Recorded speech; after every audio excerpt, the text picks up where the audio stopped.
naš mind.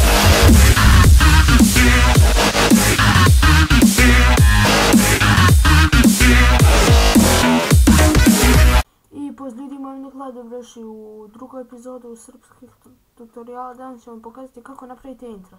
Kao prvo treba će vam Blender, idemo tu, ajde, Blender, ovo, to imate free, onda idete to i instalirate intro gdje piše na name, sa internet napišete Blender 110 download, free download i to. I onda će u descriptionu vam bude. I vi to instalirate lepo i ja sam ovdje počela pravim, ali ništa. I samo kliknete tu gdje vam je, kliknete i izbacim se ovo. Onda desni klik tab, obrišete, ovako, sorry. Desni klik tab, obrišete, ja ću sad just i ovako, da ovo se dešava, prekopira se, ali nekoliko puta to uradite. Evo ga, Niki, ali ovo ne mogu da uradim zašto je previše svetlo, ne znam gdje se to smanji.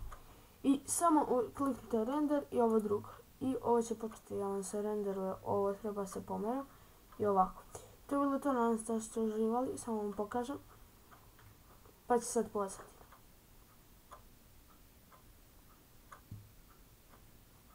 Evo. Još malo, tako poslije.